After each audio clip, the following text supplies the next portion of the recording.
ನೋಡಿ, ಚನ್ನಗಿರಿಯಲ್ಲಿ ಒಬ್ಬ ಕೀಚಕ ಸತತ 30 ಮಹಿಳೆಯರ ಮೇಲೆ ಅತ್ಯಾಚಾರ ಮಾಡಿದಂಥ ಆರೋಪವನ್ನು ಹೊತ್ಕೊಂಡಿದ್ದಾನೆ ಈತ. ಈ ಚನ್ನಗಿರಿ ಕೀಚಕನಿಗೆ ಶಿಕ್ಷೆ ಆಗುತ್ತಾ ಅನ್ನುವಂಥ ಪ್ರಶ್ನೆ. ಮರಣದಂಡನೆ ಸಿಗುತ್ತಾ? ಸಾಮಾನ್ಯವಾದ ಶಿಕ್ಷೆ ಅಲ್ಲ, ಮರಣದಂಡನೆ ಶಿಕ್ಷೆ ಆಗಲೇಬೇಕು ಅಂತ ಈಗ ಅಲ್ಲಿ ಕಿಚ್ಚು ಜೋರಾಗಿದೆ. 30ಕ್ಕೂ ಹೆಚ್ಚು ಮಹಿಳೆಯರಿಗೆ ಲೈಂಗಿಕ ದೌರ್ಜನ್ಯ. ಅಮ್ಜದ್ ಅನ್ನುವಂಥ ಆರೋಪಿ ಮರಣದಂಡನೆ ನೀಡಲು ಒತ್ತಾಯ ಕೇಳಿ ಬರ್ತಾ ಇದೆ. ಚನ್ನಗಿರಿ ನಗರದಲ್ಲಿ ಸ್ವಯಂ ಘೋಷಿತ ಬಂದ್ ಮಾಡಲಾಗಿದೆ. ಅಮ್ಜದ್ಗೆ ಗಲ್ಲು ಶಿಕ್ಷೆ ನೀಡಲು ಒತ್ತಾಯಿಸಿ ಬಂದ್ ಮಾಡಲಾಗಿದೆ. ವಿಎಚ್ಪಿ ಸೇರಿ ಹಿಂದೂ ಸಂಘಟನೆಗಳಿಂದ ಬಂದ್ ಟೈರ್ಗೆ ಬೆಂಕಿ ಇಟ್ಟು ಹಿಂದೂ ಮುಖಂಡರು ಆಕ್ರೋಶ ಹೊರಹಾಕಿದ್ದಾರೆ. ತಹಸೀಲ್ದಾರ್ಗೆ ಮನವಿ ನೀಡಲಿರೋ ಸಂಘಟನೆಗಳು. ಸೊ ಈ ಒಂದು ಪ್ರಕರಣದಲ್ಲಿ ಪ್ರತಿಭಟನೆ ಮಾಡುವಂಥ ಹಂತಕ್ಕೆ ಬಂದು ನಿಂತಿರೋದು. ಸೊ ಇಲ್ಲಿ ನಮ್ಮ ಪ್ರತಿನಿಧಿ ಆಗಲೇ ಮಾಹಿತಿಯನ್ನು ಕೊಡ್ತಾ ಇದ್ರು. ಸುಮೋಟೋ ಕೇಸನ್ನು ದಾಖಲಿಸಿಕೊಂಡಿದ್ದಾರೆ. ಅಪ್ರಾಪ್ತ ಮೇಲೆ ಲೈಂಗಿಕತೆಯನ್ನು ಈತ ತೋರಿದ್ದಕ್ಕಾಗಿ ಸುಮೋಟೋ ಕೇಸನ್ನು ದಾಖಲಿಸಿಕೊಂಡು ಪೊಲೀಸ್ನವರು ಏನು ಮಾಡ್ತಿದ್ದಾರೆ, ಆ FIR ಕಾಪಿಯನ್ನು ಗೌಪ್ಯತೆ ಮಾಡಿ ಇಟ್ಟಿದ್ದಾರೆ ಅನ್ನುವಂಥ ಆರೋಪಗಳು ಕೂಡ ಕೇಳಿ ಬರ್ತಾ ಇರೋದ್ರಿಂದ ಪ್ರತಿಭಟನೆ ಮಾಡುವಂಥ ಪರಿಸ್ಥಿತಿ ಈಗ ಬಂದಿರೋದು. ಸೊ ಹಾಗಾದರೆ ಈ ಬಗ್ಗೆ ಮತ್ತಷ್ಟು ಮಾಹಿತಿಯನ್ನು ಕೊಡ್ತಾರೆ ನಮ್ಮ ಪ್ರತಿನಿಧಿ ವಿಠಲ್. ಲೈವ್ನಲ್ಲಿ ಜಾಯ್ನ್ ಆಗ್ತಿದ್ದಾರೆ. ವಿಠಲ್, ನಿಜಕ್ಕೂ ಕೂಡ ಆತನಿಗೆ ಶಿಕ್ಷೆ ಆಗುತ್ತಾ? ಈ ಕೇಸನ್ನು ಪೊಲೀಸ್ನವರು ಎಲ್ಲಿಗೆ ತಗೊಂಡು ಹೋಗ್ತಾರೆ? ನೀವಾಗಲೇ ಹೇಳ್ತಾ ಇದ್ರಿ FIR ಕಾಪಿನ ಗೌಪ್ಯತೆ ಮಾಡಿ ಇಟ್ಟಿದ್ದಾರೆ ಅಂತದ್ದು ಆಚೆ ಬರುತ್ತಾ? ಜೊತೆಗೆ ಈ 30 ಪ್ರಕರಣಗಳಿಗೂ ಕೂಡ ಕಂಪ್ಲೇಂಟ್ ಅಂದರೆ ದಾಖಲಾತಿ ಇದೆಯಾ ಅಂತ ಹೇಳಿ ಈಗ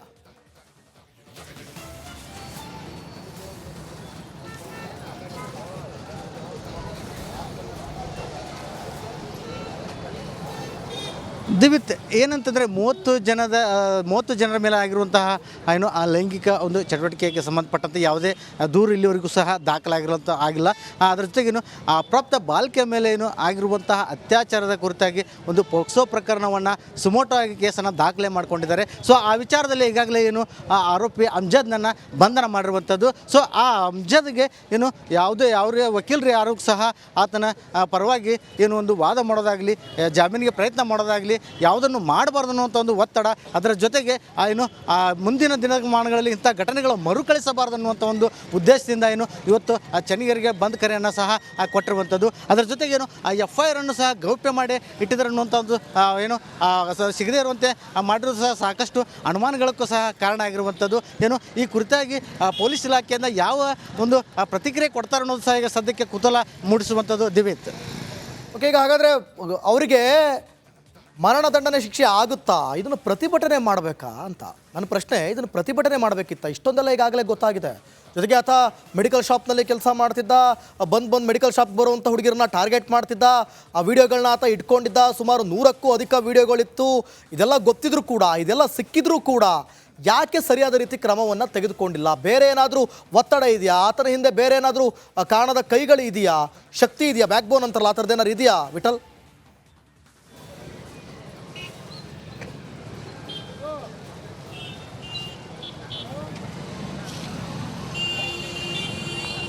ಅದ್ವಿತಿ ಖಂಡಿತ ಏನಂತಂದರೆ ಆರೋಪಿಯನ್ನು ಬಂಧನ ಮಾಡಿರುವಂಥದ್ದು ಈಗ. ಆದರೆ ಆ ಕೋರ್ಟ್ನಲ್ಲಿ ಯಾವ ರೀತಿ ಅವರು ಸಾಕ್ಷಿಗಳನ್ನು ನೀಡ್ತಾರೆ, ಅಂದರೆ ಪೊಲೀಸ್ ಇಲಾಖೆಯಿಂದ ಯಾವ ರೀತಿ ಸಾಕ್ಷಿಗಳನ್ನು ನೀಡ್ತಾರೆ, ಆತನಿಗೆ ಸರಿಯಾದ ಶಿಕ್ಷೆ ಆಗುವ ಮಟ್ಟಿನಲ್ಲಿ ಇವರು ಸರಿಯಾದ ಸಾಕ್ಷ್ಯಾಧಾರಗಳಲ್ಲಿ ಕೋರ್ಟ್ ಮುಂದೆ ಹಾಜರುಪಡಿಸಬೇಕಾಗುತ್ತೆ. ಸೊ ಅವರು ಹಾಜರುಪಡಿಸಿದಂಥ ಸಾಕ್ಷ್ಯಗಳ ಮೇಲೆ ಆತನಿಗೆ ಒಂದು ಶಿಕ್ಷೆ ನಿಗದಿ ಆಗುವಂಥದ್ದು. ಸೊ ಆ ವಿಚಾರವಾಗಿ ಪೊಲೀಸರು ಸ್ಟ್ರಾಂಗ್ ಆಗಿ ಎವಿಡೆನ್ಸನ್ನು, ಯಾವುದೇ ಒಂದು ಒತ್ತಡಕ್ಕೆ ಮಣಿಯದೆ ಸ್ಟ್ರಾಂಗ್ ಎವಿಡೆನ್ಸನ್ನು ಕೋರ್ಟ್ ಮುಂದೆ ಹಾಜರುಪಡಿಸಬೇಕು ಅನ್ನುವಂಥ ಒತ್ತಡವೂ ಸಹ ಈಗಾಗಲೇ ಚನ್ನಗಿರಿ ಸೇರಿದಂತೆ ದಾವಣಗೆರೆ ಜಿಲ್ಲೆಯಾದ್ಯಂತ ಕೇಳಿ ಬರ್ತಿರುವಂಥದ್ದು. ಅದರ ಜೊತೆಗೇನು ಹಿಂದೂ ಪರ ಸಂಘಟನೆ ವಿರುದ್ಧ ಸಹ ಮುಖ್ಯವಾದಂಥ ಒತ್ತಡವೂ ಸಹ ಅದೇ ಆಗಿರುವಂಥದ್ದು. ದಿವಿತ್, ಓಕೆ, ಥ್ಯಾಂಕ್ ಯು ವಿಠಲ್ ನಿಮ್ಮೆಲ್ಲ ಮಾಹಿತಿಗಾಗಿ. ನೋಡಿ, ಚನ್ನಗಿರಿಯಲ್ಲಿ ಒಬ್ಬ ಕೀಚಕ ಸತತ 30 ಮಹಿಳೆಯರ ಮೇಲೆ ಅತ್ಯಾಚಾರ ಮಾಡಿದಂಥ ಆರೋಪವನ್ನು ಹೊತ್ಕೊಂಡಿದ್ದಾನೆ ಈತ. ಈ ಚನ್ನಗಿರಿ ಕೀಚಕನಿಗೆ ಶಿಕ್ಷೆ ಆಗುತ್ತಾ ಅನ್ನುವಂಥ ಪ್ರಶ್ನೆ. ಮರಣದಂಡನೆ ಸಿಗುತ್ತಾ? ಸಾಮಾನ್ಯವಾದ ಶಿಕ್ಷೆ ಅಲ್ಲ, ಮರಣದಂಡನೆ ಶಿಕ್ಷೆ ಆಗಲೇಬೇಕು ಅಂತ ಈಗ ಅಲ್ಲಿ ಕಿಚ್ಚು ಜೋರಾಗಿದೆ. 30ಕ್ಕೂ ಹೆಚ್ಚು ಮಹಿಳೆಯರಿಗೆ ಲೈಂಗಿಕ ದೌರ್ಜನ್ಯ. ಅಮ್ಜದ್ ಅನ್ನುವಂಥ ಆರೋಪಿ ಮರಣದಂಡನೆ ನೀಡಲು ಒತ್ತಾಯ ಕೇಳಿ ಬರ್ತಾ ಇದೆ. ಚನ್ನಗಿರಿ ನಗರದಲ್ಲಿ ಸ್ವಯಂ ಘೋಷಿತ ಬಂದ್ ಮಾಡಲಾಗಿದೆ. ಅಮ್ಜದ್ಗೆ ಗಲ್ಲು ಶಿಕ್ಷೆ ನೀಡಲು ಒತ್ತಾಯಿಸಿ ಬಂದ್ ಮಾಡಲಾಗಿದೆ. ವಿಎಚ್ಪಿ ಸೇರಿ ಹಿಂದೂ ಸಂಘಟನೆಗಳಿಂದ ಬಂದ್ ಟೈರ್ಗೆ ಬೆಂಕಿ ಇಟ್ಟು ಹಿಂದೂ ಮುಖಂಡರು ಆಕ್ರೋಶ ಹೊರಹಾಕಿದ್ದಾರೆ. ತಹಸೀಲ್ದಾರ್ಗೆ ಮನವಿ ನೀಡಲಿರೋ ಸಂಘಟನೆಗಳು.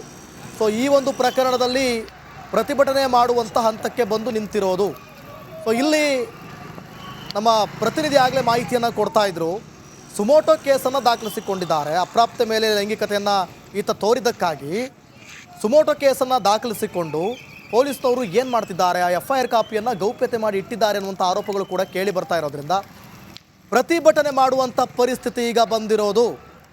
ಸೊ ಹಾಗಾದರೆ ಈ ಬಗ್ಗೆ ಮತ್ತಷ್ಟು ಮಾಹಿತಿಯನ್ನು ಕೊಡ್ತಾರೆ ನಮ್ಮ ಪ್ರತಿನಿಧಿ ವಿಠಲ್, ಲೈವ್ನಲ್ಲಿ ಜಾಯ್ನ್ ಆಗ್ತಿದ್ದಾರೆ. ವಿಠಲ್, ನಿಜಕ್ಕೂ ಕೂಡ ಆತನಿಗೆ ಶಿಕ್ಷೆ ಆಗುತ್ತಾ? ಈ ಕೇಸನ್ನು ಪೊಲೀಸ್ನವರು ಎಲ್ಲಿಗೆ ತಗೊಂಡು ಹೋಗ್ತಾರೆ? ನೀವಾಗಲೇ ಹೇಳ್ತಾ ಇದ್ರಿ FIR ಕಾಪಿನ ಗೌಪ್ಯತೆ ಮಾಡಿ ಇಟ್ಟಿದ್ದಾರೆ ಅಂತ, ಅದು ಆಚೆ ಬರುತ್ತಾ? ಜೊತೆಗೆ ಈ 30 ಪ್ರಕರಣಗಳಿಗೂ ಕೂಡ ಕಂಪ್ಲೇಂಟ್ ಅಂದರೆ ದಾಖಲಾತಿ ಇದೆಯಾ ಅಂತ ಹೇಳಿ ಈಗ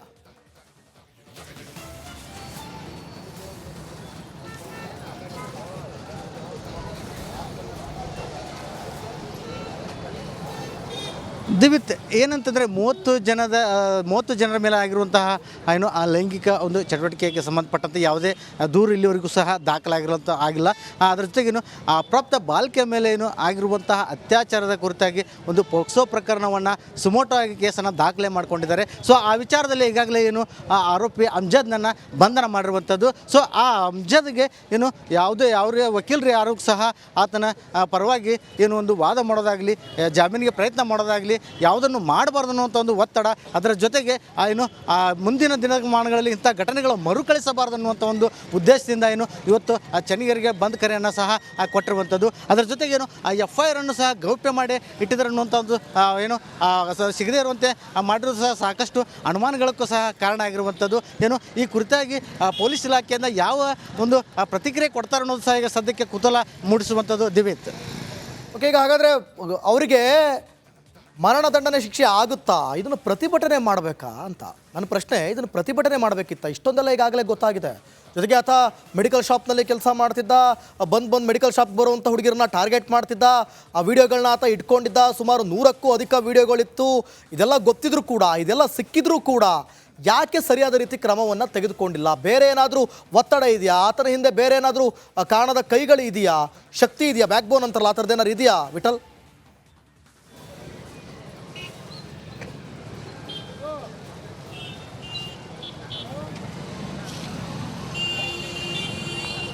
ದಿವಿತಿ ಖಂಡಿತ ಏನಂತಂದರೆ ಆರೋಪಿಯನ್ನು ಬಂಧನ ಮಾಡಿರುವಂಥದ್ದು ಈಗ. ಆದರೆ ಆ ಕೋರ್ಟ್ನಲ್ಲಿ ಯಾವ ರೀತಿ ಅವರು ಸಾಕ್ಷಿಗಳನ್ನು ನೀಡ್ತಾರೆ, ಅಂದರೆ ಪೊಲೀಸ್ ಇಲಾಖೆಯಿಂದ ಯಾವ ರೀತಿ ಸಾಕ್ಷಿಗಳನ್ನು ನೀಡ್ತಾರೆ, ಆತನಿಗೆ ಸರಿಯಾದ ಶಿಕ್ಷೆ ಆಗುವ ಮಟ್ಟಿನಲ್ಲಿ ಇವರು ಸರಿಯಾದ ಸಾಕ್ಷ್ಯಾಧಾರಗಳಲ್ಲಿ ಕೋರ್ಟ್ ಮುಂದೆ ಹಾಜರುಪಡಿಸಬೇಕಾಗುತ್ತೆ. ಸೊ ಅವರು ಹಾಜರುಪಡಿಸಿದಂಥ ಸಾಕ್ಷ್ಯಗಳ ಮೇಲೆ ಆತನಿಗೆ ಒಂದು ಶಿಕ್ಷೆ ನಿಗದಿ ಆಗುವಂಥದ್ದು. ಸೊ ಆ ವಿಚಾರವಾಗಿ ಪೊಲೀಸರು ಸ್ಟ್ರಾಂಗ್ ಆಗಿ ಎವಿಡೆನ್ಸನ್ನು, ಯಾವುದೇ ಒಂದು ಒತ್ತಡಕ್ಕೆ ಮಣಿಯದೆ ಸ್ಟ್ರಾಂಗ್ ಎವಿಡೆನ್ಸನ್ನು ಕೋರ್ಟ್ ಮುಂದೆ ಹಾಜರುಪಡಿಸಬೇಕು ಅನ್ನುವಂಥ ಒತ್ತಡವೂ ಸಹ ಈಗಾಗಲೇ ಚನ್ನಗಿರಿ ಸೇರಿದಂತೆ ದಾವಣಗೆರೆ ಜಿಲ್ಲೆಯಾದ್ಯಂತ ಕೇಳಿ ಬರ್ತಿರುವಂಥದ್ದು. ಅದರ ಜೊತೆಗೇನು ಹಿಂದೂ ಪರ ಸಂಘಟನೆಯವ್ರದ್ದು ಸಹ ಮುಖ್ಯವಾದಂಥ ಒತ್ತಡವೂ ಸಹ ಅದೇ ಆಗಿರುವಂಥದ್ದು. ದಿವಿತ್, ಓಕೆ, ಥ್ಯಾಂಕ್ ಯು ವಿಠಲ್ ನಿಮ್ಮೆಲ್ಲ ಮಾಹಿತಿಗಾಗಿ. ನೋಡಿ, ಚನ್ನಗಿರಿಯಲ್ಲಿ ಒಬ್ಬ ಕೀಚಕ ಸತತ 30 ಮಹಿಳೆಯರ ಮೇಲೆ ಅತ್ಯಾಚಾರ ಮಾಡಿದಂಥ ಆರೋಪವನ್ನು ಹೊತ್ಕೊಂಡಿದ್ದಾನೆ ಈತ. ಈ ಚನ್ನಗಿರಿ ಕೀಚಕನಿಗೆ ಶಿಕ್ಷೆ ಆಗುತ್ತಾ ಅನ್ನುವಂಥ ಪ್ರಶ್ನೆ. ಮರಣದಂಡನೆ ಸಿಗುತ್ತಾ? ಸಾಮಾನ್ಯವಾದ ಶಿಕ್ಷೆ ಅಲ್ಲ, ಮರಣದಂಡನೆ ಶಿಕ್ಷೆ ಆಗಲೇಬೇಕು ಅಂತ ಈಗ ಅಲ್ಲಿ ಕಿಚ್ಚು ಜೋರಾಗಿದೆ. 30ಕ್ಕೂ ಹೆಚ್ಚು ಮಹಿಳೆಯರಿಗೆ ಲೈಂಗಿಕ ದೌರ್ಜನ್ಯ. ಅಮ್ಜದ್ ಅನ್ನುವಂಥ ಆರೋಪಿ ಮರಣದಂಡನೆ ನೀಡಲು ಒತ್ತಾಯ ಕೇಳಿ ಬರ್ತಾ ಇದೆ. ಚನ್ನಗಿರಿ ನಗರದಲ್ಲಿ ಸ್ವಯಂ ಘೋಷಿತ ಬಂದ್ ಮಾಡಲಾಗಿದೆ. ಅಮ್ಜದ್ಗೆ ಗಲ್ಲು ಶಿಕ್ಷೆ ನೀಡಲು ಒತ್ತಾಯಿಸಿ ಬಂದ್ ಮಾಡಲಾಗಿದೆ. VHP ಸೇರಿ ಹಿಂದೂ ಸಂಘಟನೆಗಳಿಂದ ಬಂದ್ ಟೈರ್ಗೆ ಬೆಂಕಿ ಇಟ್ಟು ಹಿಂದೂ ಮುಖಂಡರು ಆಕ್ರೋಶ ಹೊರಹಾಕಿದ್ದಾರೆ. ತಹಸೀಲ್ದಾರ್ಗೆ ಮನವಿ ನೀಡಲಿರೋ ಸಂಘಟನೆಗಳು. ಸೊ ಈ ಒಂದು ಪ್ರಕರಣದಲ್ಲಿ ಪ್ರತಿಭಟನೆ ಮಾಡುವಂಥ ಹಂತಕ್ಕೆ ಬಂದು ನಿಂತಿರೋದು. ಸೊ ಇಲ್ಲಿ ನಮ್ಮ ಪ್ರತಿನಿಧಿ ಆಗಲೇ ಮಾಹಿತಿಯನ್ನು ಕೊಡ್ತಾ ಇದ್ರು. ಸುಮೋಟೋ ಕೇಸನ್ನು ದಾಖಲಿಸಿಕೊಂಡಿದ್ದಾರೆ. ಅಪ್ರಾಪ್ತ ಮೇಲೆ ಲೈಂಗಿಕತೆಯನ್ನು ಈತ ತೋರಿದ್ದಕ್ಕಾಗಿ ಸುಮೋಟೋ ಕೇಸನ್ನು ದಾಖಲಿಸಿಕೊಂಡು ಪೊಲೀಸ್ನವರು ಏನು ಮಾಡ್ತಿದ್ದಾರೆ, ಆ FIR ಕಾಪಿಯನ್ನು ಗೌಪ್ಯತೆ ಮಾಡಿ ಇಟ್ಟಿದ್ದಾರೆ ಅನ್ನುವಂಥ ಆರೋಪಗಳು ಕೂಡ ಕೇಳಿ ಬರ್ತಾ ಇರೋದ್ರಿಂದ ಪ್ರತಿಭಟನೆ ಮಾಡುವಂಥ ಪರಿಸ್ಥಿತಿ ಈಗ ಬಂದಿರೋದು. ಸೊ ಹಾಗಾದರೆ ಈ ಬಗ್ಗೆ ಮತ್ತಷ್ಟು ಮಾಹಿತಿಯನ್ನು ಕೊಡ್ತಾರೆ ನಮ್ಮ ಪ್ರತಿನಿಧಿ ವಿಠಲ್, ಲೈವ್ನಲ್ಲಿ ಜಾಯ್ನ್ ಆಗ್ತಿದ್ದಾರೆ. ವಿಠಲ್, ನಿಜಕ್ಕೂ ಕೂಡ ಆತನಿಗೆ ಶಿಕ್ಷೆ ಆಗುತ್ತಾ? ಈ ಕೇಸನ್ನು ಪೊಲೀಸ್ನವರು ಎಲ್ಲಿಗೆ ತಗೊಂಡು ಹೋಗ್ತಾರೆ? ನೀವಾಗಲೇ ಹೇಳ್ತಾ ಇದ್ರಿ FIR ಕಾಪಿನ ಗೌಪ್ಯತೆ ಮಾಡಿ ಇಟ್ಟಿದ್ದಾರೆ ಅಂತ, ಅದು ಆಚೆ ಬರುತ್ತಾ? ಜೊತೆಗೆ ಈ 30 ಪ್ರಕರಣಗಳಿಗೂ ಕೂಡ ಕಂಪ್ಲೇಂಟ್ ಅಂದರೆ ದಾಖಲಾತಿ ಇದೆಯಾ ಅಂತ ಹೇಳಿ ಈಗ